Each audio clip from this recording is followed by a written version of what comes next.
Joe, thank you. Well, drug overdoses in the United States are the leading cause of accidental deaths, beating out car crashes. Specifically, in 2014, nearly 30,000 people died from opioid overdoses. These alarming statistics have influenced law enforcement to start carrying a life-saving drug that reverses the effects of opioids. WENY's Samantha Potter looked into the increased use of Narcan and its impact on our community. Samantha.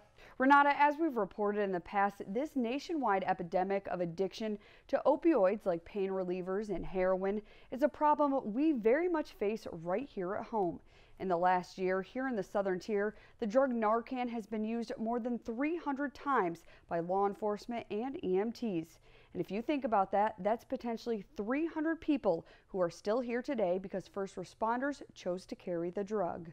It's something EMTs have been carrying for decades. This is magic. It's not a medicine because you can take somebody who isn't breathing, has little to no pulse, if any, to from blue and gray in color to, would probably die, to somebody that sits up in a few seconds and says, hey, what's going on? Why are you here? In our community, that's a scenario that's happened more than 1,000 times.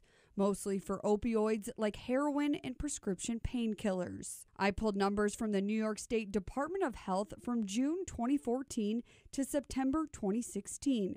In Chemung County, EMTs have used Narcan 381 times. In Steuben, 153 times.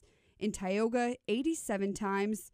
In Tompkins, 374 times.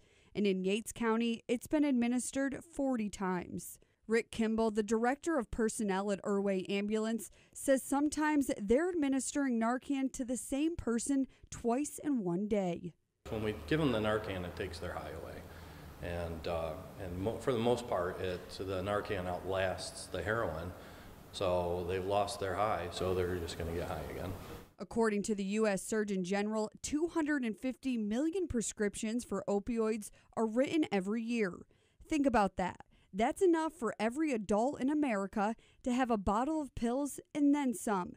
And 75% of heroin addicts say they use prescription opioids before turning to heroin.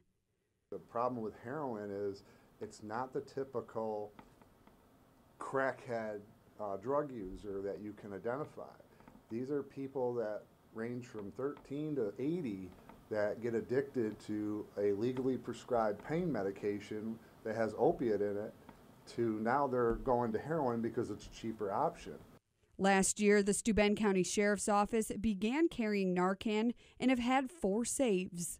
I arrived on scene. There was a 20-year-old male.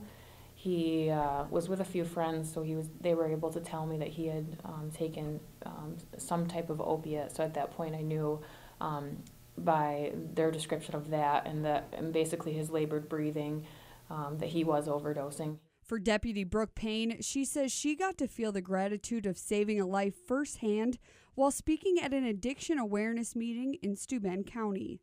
At that point, a male and a female stood up, and I had no idea who they were. And they just explained to me that they were the parents of that male, and they just basically said, thank you for saving our son. Like, you don't know how much that meant to us. Once Narcan is administered, the person wakes up and they're allowed to refuse medical treatment and not go to the hospital, essentially leaving the addict in the same environment. The Chemung County Sheriff's Office recently started the Operation Hope program. After reviving the addict, the sheriffs work with the person to offer resources and help for their addiction.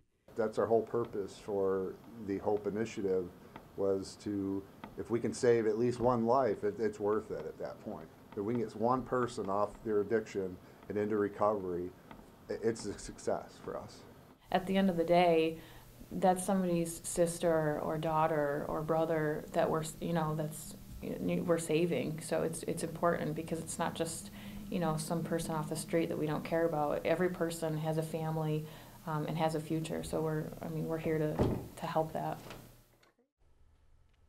And first responders aren't the only people allowed to carry Narcan. Many law enforcement offices and addiction counseling centers offer free Narcan training and kits to the public.